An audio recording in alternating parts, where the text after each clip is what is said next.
Norman Parke with us today on Fame MMA 5. Hello. What's up, Shimano? Your Polish is getting better. It's tough, still tough. I'm living with a friend in Poznan and he's teaching me some words, but it's very hard, you know, very, very hard. But maybe next time, maybe in a couple of years' time, I'll be able to come to you and just full sentence. Last time I met you on Fame MMA 4 and you said you will start training in Poznań. So how is it? How much time you spent in Poland training? For the title fight against the zombie, I was there for about 7 weeks. And actually the first week I was there, I had a little bit knee problem, like just a little bit, certain movements. And we went to the lake this weekend, you know, and I did this like water thing. And under the water came up and my leg had jerked away up into the back of my ass, and I felt a nip in my knee, and the next day my knee was like a balloon, and it was like that, painful, very, very painful, swole away up, lots of fluid in it, and I thought the fight was going to have to be called off.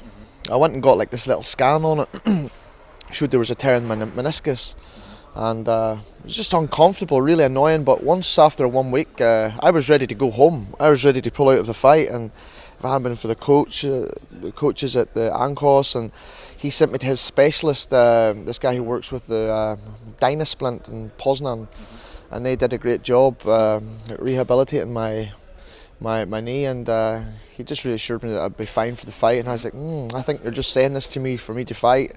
I fucking hate this feeling. But after maybe like 4 weeks, the knee felt a lot better. I could maybe do a wee bit. I couldn't really grapple or wrestle as much as I wanted to. That's why I went there, to really work hard on my wrestling. And so I had to kind of nurse around it and do striking and, you know, kind of defend the takedown. No grappling for maybe 3 or 4 weeks. And it was only maybe the last 3 weeks that kind of a bit more movement in it. But that's what happens, you know. Sometimes things like that happen in a fight. You end up, you know, having a good fight. So it's crazy how I was ready to pull out from the fight and now look, I'm champion. So yeah, it's all good. It's interesting what you are saying. Many people doesn't know what is really happening between the fights, and that kind of injuries happens a lot actually. Yeah, lots of stuff happen behind the scenes that people don't see. Like some people find it hard with their weight, and some people find it hard with like niggly injuries that kind of creep up. And then I'm getting older too. I'm 32 now. I need to just keep stretching and stretching and stretching every day. I need to stretch, and yeah, but you have to look after the body. When I was younger, I never had these problems really. I kind of sort of had a knee problem from my judo days, because you're always dropping onto your knees with certain techniques. And I remember my coach saying, the judo coach saying, one day you'll see whenever you're waking up and you're like, oh, my back, you know, I feel like an old man, need some oil sprayed on my joints. But I can confirm, I have plus 12 years, so I can confirm it's getting worse and worse every year. Age are you, 50 or 60? 46. Sorry. Well, I'm not far behind you. Give me another 10 years and I'll let you know how I feel. But it's crazy, yeah. But I think if you stretch the body and like yoga and stuff like this here, I think if you do this every day, it's really good for the movement in your body. But we'll see what happens, you know, in 10 years time. God knows where I'll be in this time, fighting maybe for. You will be All-Star, of course. We won't see you in Gliwice. What happened? Why you are not fighting? We actually would like to see you. I kind of hurt my hand a little bit after that last fight. Had a little small fracture in my left hand. I've had that in the past couple of fights because the guys who wrap my hands backstage, I never wrap my hands, and I would rather just put the glove on and fight. But the guys keep saying you're crazy, someday you're going to hurt your hand, and it's happened maybe a few times now, and it keeps happening, and then you maybe could be out for about 6 weeks after the fight. But it's come back pretty quick, like maybe 1 month, and it feels good. So I did a wee bit of punching, some grappling. Grappling's fine, you know, you just got to watch if you punch. And then we spoke, you know, about KSW. You know, at this time when I realised my hand was injured, I thought, maybe not a great idea. So I says to my other guy. I just said to him, I don't think I'll be able to fight. And then they said, anyway, other people have to fight. I said, true. So I think it's going to be, I don't know, maybe March, April, May time next year. So it's going to be, since September, that will be like half a year. So We are wondering who will be your next opponent. Of course, Marcin Wrzosek wants to rematch with you, and you were supposed to fight with Golden Boy, Marian Ziółkowski. So there are two candidates. Is any third? Yeah, I know he's been on crying, this guy, the Golden Balls, I call him. The Golden Boy. I know he's said he wants to fight, but this is the way I see it. Like, speaking, you don't come out after a fight and watch the guys fight. Whenever you pulled out 2 weeks before, like let the promotion down 2 weeks before, and you think you can expect the promotion just to go, oh, it's okay, we got your back, you'll fight him next. You think if you're in the UFC, go see if they do this to you. You know, if you're in the UFC and Dana White would be like, fuck this, you know, it don't work this way, just go back, win another fight and then come back. So I think he should do the same, especially the way he called me out after saying, yeah, good fight, blah blah blah, but you need to fight me, the belt will come back to Poland, blah blah blah. But I know it's really not him, it's his manager put him up to that there, you know. So he's I think the Zombie deserves the rematch, you know, and I like him too, so I'd offer the fight to him first. So I already said that to KSW. I says, you can talk with this guy all you want, but I says the Zombie deserves the rematch, and if not, then fuck it, fair enough.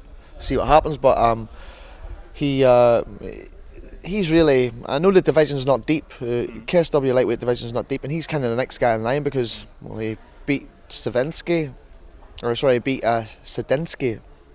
little short, stocky guy, striker. Yeah.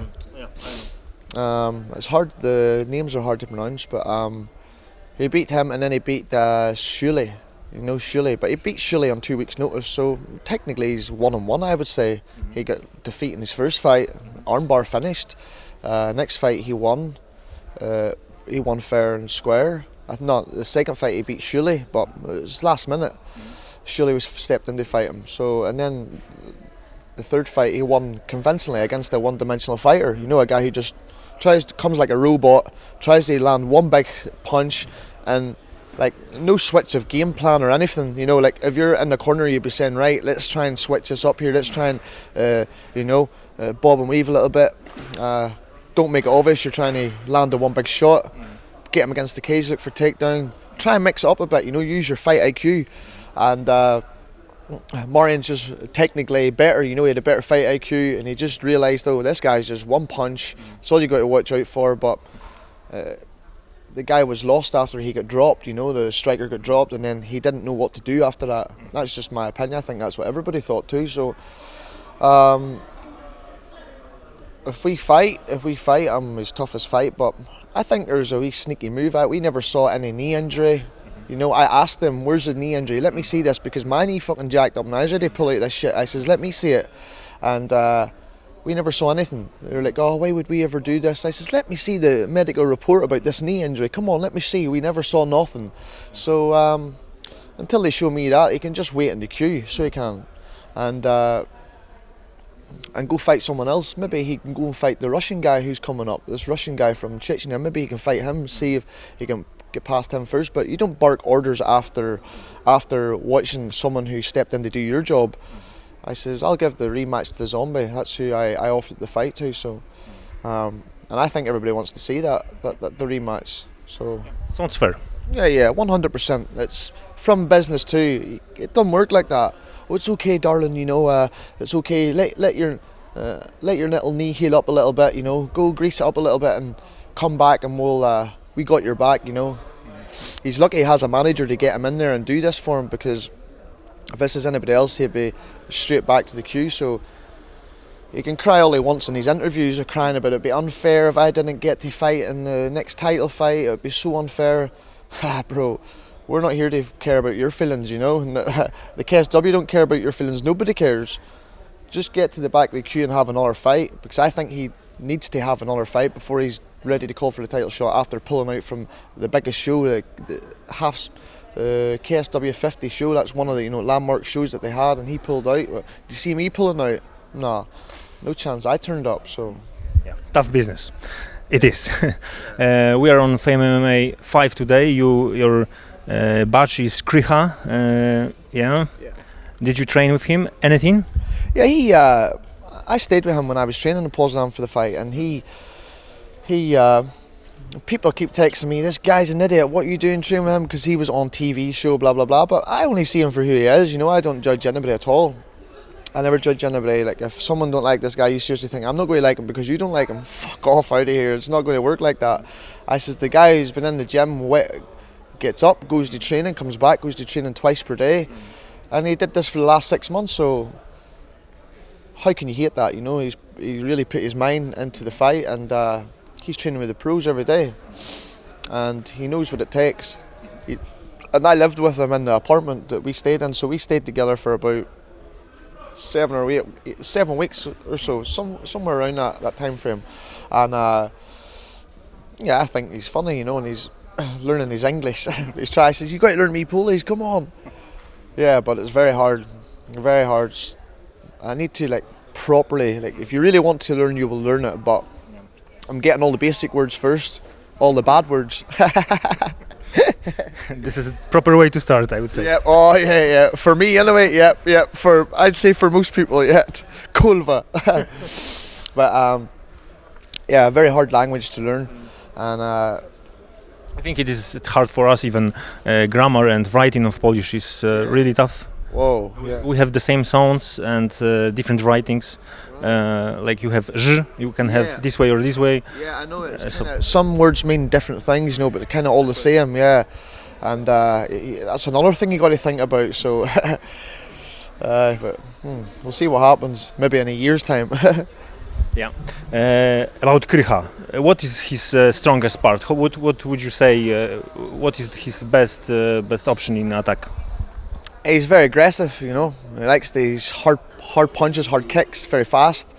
I know his opponent's pretty bigger than him, I've seen his opponent's like about 5-6 kilograms, maybe more, because he probably cut weight and then put weight on.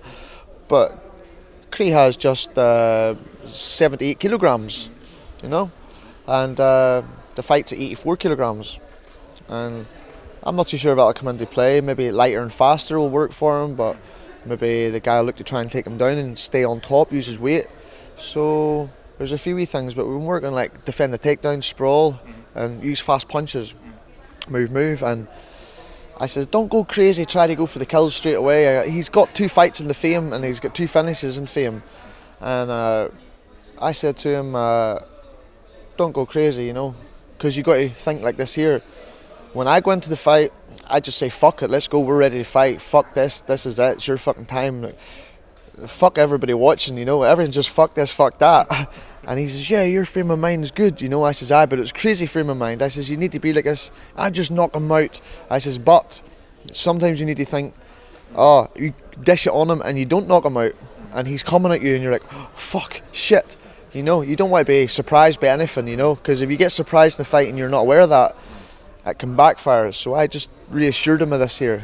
Be smart, fast punches, light fast punches, throw a hard punch in and again, and speed will win the fight. I said, this guy, you're faster than this guy, He'll look to try and clinch and take the fight to the ground, I think, this guy. He'll come out maybe swinging and go for the takedown, but use the first 30 seconds to circle about, see what's happening, feel it, and once the fight settles in, then you just autopilot, Everything, just what you did in the last 6 months will just flow naturally. I said, so no need to worry about anything. When you've been giving this advice, it was like advice for Walka Mańkowskiego, because he wanted to take you down very quickly, and then he went power off. Yeah, I think Boris realised, you can keep hitting this. People don't understand. They all sit and talk about me, blah blah blah. But I think in this fight, people realise, because he said in the Gamrot fight, the second fight especially, you were ready to quit in round 2. I says, bro, do I look like a quitter? You watch my fights against anybody everywhere. You see me ever trying to quit? I never look for a way out, never. And there's fights I had in Brazil where I've been tired after 1 round, and I still kept going, I kept going, I fought through that. I says, so I ain't got the quitter's mentality. I says, but we'll see in there, let's see. Because one of his friends sent me a message. one of his friends sent me a message saying he's going to try and knock me out because he was training in Thailand. You know, he felt like he had the nice striking ability. Doesn't matter where you're training. At the end of the day, when you fight, it's me and you. No one else is there. So you can say all this all you want, and I think he realised after one round it's not going to work. And plus, if he was to fight me like a slower pace technically, I still beat him. You know, he had to fight me like this. So now what's he doing? He's went off the gear, went off the special supplements, maybe dropped the weight a wee bit, and he wants to come to the 70 kilogram division next. And someone sent me a link where he was predicting my fight. Yeah, against Zhukovsky. Yeah, if Zhukovsky fights smart, he could beat him. Why is this? You know, meaning like if you fought me smart, you could beat me. No chance. You're a little short arse, short reach. You need to fight like as if you're Mike Tyson, but you got no power.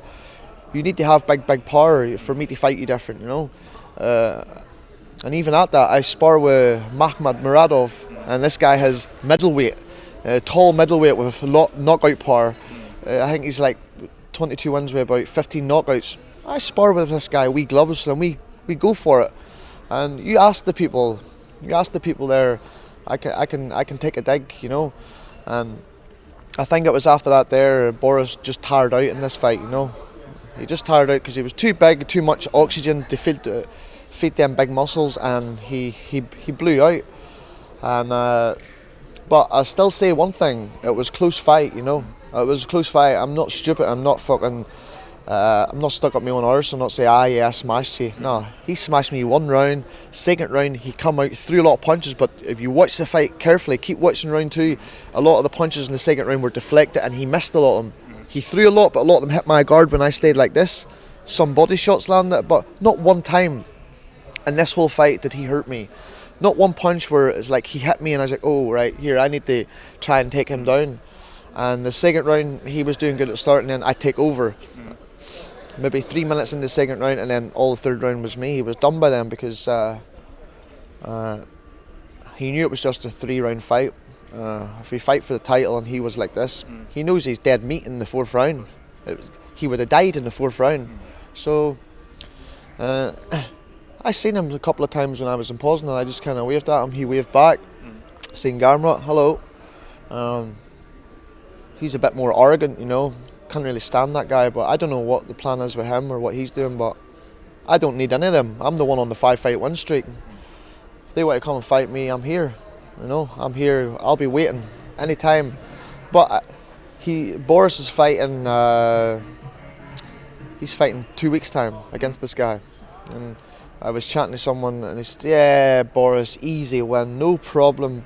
And I just sit and think to people, what the fuck are you talking about? How can you just sit and say this fight is an easy win? This guy's fighting, right? This boy's got, I don't know, 60 fights. Vaso or something. Yeah. That's another idiot. I don't like this guy too, you know. This guy's run his mouth about me also. I says, you know, this guy's got experience. He fights a bunch of cans wherever he lives from Mountain, I don't know, a bunch of bums that are one win and about 20 losses.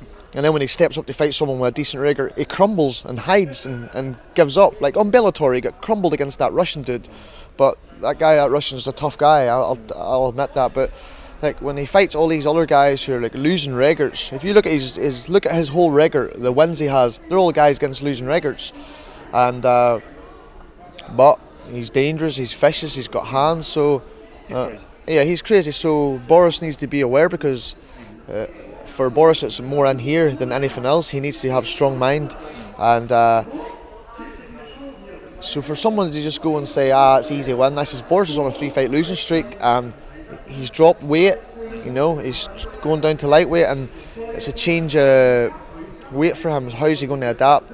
So there's a lot of question marks on him for this fight. So there's pressure, he'll feel pressure, and plus he's fighting outside Poland in the Balkan area, which is going to be more support for this opponent. I don't think there's going to be all Polish people there.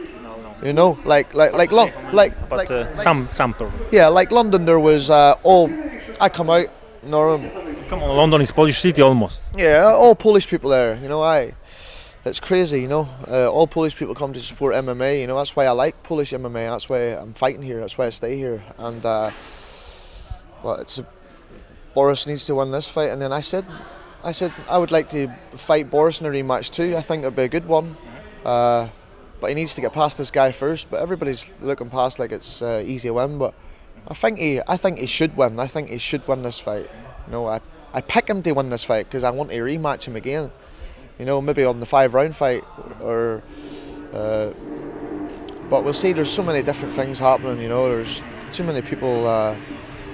The Zombie, Shukowski, and then maybe after, I don't know, maybe after I defend the belt a couple of times, I can maybe move up into the next division and challenge the title there.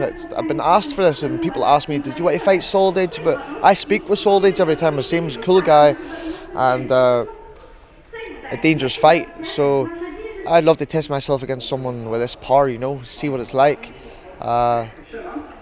But that's kind of what I say, defend the belt a few times and then maybe move up to the next weight class. But for the meantime, I stay in lightweight, you know. They don't need a new champion in the welterweight division because it's a foreign fighter anyway. Because I know KSW wanted all foreign fighters now, not all Polish guys. They're trying to change the market, so I said, hey, none of this corruption in the promotion, you know, none of this corruption and playing the dirty fouls and stuff, and you'll get that. So you see it's all changing now. There's not many Polish champ. Well, Gamrot is the lightweight and he's the featherweight champion, and Gamrot, good fighter, 100%. He's beat people kind of think because we fought and we had a tough fight and close fight, maybe it could have, they think he's crap, you know. They kind of put as if I'm not, you know, a good level, but people are stupid, you know. You got released from UFC, you're shit, you know, you're crap. I says, you're just an idiot, don't know anything. I says, it's just because maybe my style of the fighting was like more stall and this type of fights, but the fights I had in KSW, you could pick all of them apart from maybe one or two. Maybe the Arthur Safinsky fight wasn't really, but I did what I had to do, you know, wrestling, just wrestle him down and get the win because I knew the title fight was after that. And but Boris was a great fight. The Zombie was a good fight. The Gamrot first and second fight, they were intense, you know, lots of drama. So there was lots of good fights there. And but Gamrot's beat a lot of real good boys, you know. So I hear maybe he wants to go to the UFC or something like this. But he knows if he goes to the UFC, there'll not be really any protection there or anything that'll go his way, you know, this type of thing. And if he fights someone in the top and it's a close fight or something, he's never going to get it this way. But if he really wants to test himself, the top 10, 15 in the UFC is the best fighters, you know. Not all the fighters are the best fighters, you know. The guys from below this can just fight anywhere, you know, but the legit boys are the top 10 in the world, and in all the divisions. You got Bellator, top maybe 5, are a lot of good fighters. Some ones are there just for show and just they don't want to fight for titles, they want to act like they're champions but they're not. And you got Rising, good promotion there. You got lots of top fighters in the top 5 maybe, not really deep but top 5. And then KSW is not really deep divisions but top 3 or something. But they have Scott Ashcombe, number 1 in UK, middleweight, Phil DeFries, number 1 heavyweight in UK, and me, number 1 in UK. So they have 3 number 1s in UK. But yeah, we'll see what happens next. I don't know what's happening next. I don't really think too far ahead, but I know I'm going to fight next year. It's not going to be soon. We are waiting for that then. Yeah, cheers. Thank you very much. Do zobaczenia. Dzięki.